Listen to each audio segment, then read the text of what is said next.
محمد هنيدي على كرسي متحرك. بطل فيلم بلية ودماغه العالية بيعلن عن وجود سحر معمول ليه، ومحمد هنيدي بنفسه هو اللي نشر صورته وهو قاعد على كرسي متحرك. حقيقة الصورة اللي قلقت كل الجمهور.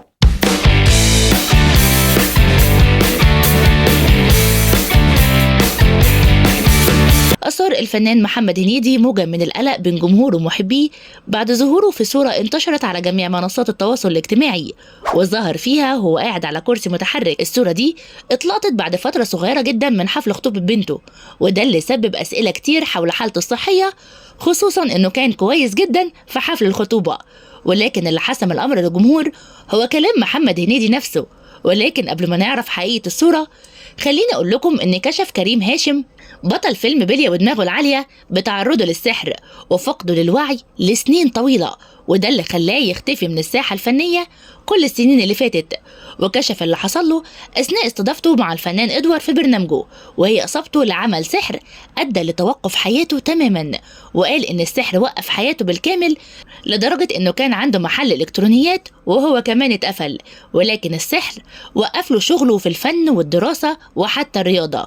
واكتشف الموضوع ده في 2017، وده بعد دخوله في غيبوبة لسنين طويلة. أما اللي حسم الجدل للحالة الصحية للفنان محمد هنيدي هو بنفسه والشركة المنتجة لمسلسل شهادة معاملة أطفال اللي بيشارك فيه محمد هنيدي، وإن الصورة اللي أثارت الجدل هي جزء من كواليس تصوير مشاهده الأولى في العمل. وأكدت الأخبار الخاصة بالعمل إن هنيدي بخير وبيتمتع بصحة كويسة، غير إن المشهد تم تصويره داخل إحدى المستشفيات الخاصة عشان أحداث المسلسل، وكانت ظهرت جنبه الفنانة نهى عابدين في دور ممرضة. أما تفاصيل المسلسل، بدأت أحداثه بدخول محمد هنيدي في غيبوبة طويلة استمرت ل20 سنة، وابتدى يرجع لوعيه بمعجزة، وبيكرر يبدأ حياته بمواقف مليئة بالمواقف الطريفة والمشوقة. بدأ محمد هنيدي تصوير المشاهد الأولى في العمل أول امبارح داخل إحدى المستشفيات، ونشر محمد هنيدي على حسابه الرسمي انستجرام بوست ابتدائي للمسلسل، وكتب عليه وقال: بسم الله توكلنا على الله، شهادة معاملة أطفال في رمضان، اللهم اكرمنا يا رب.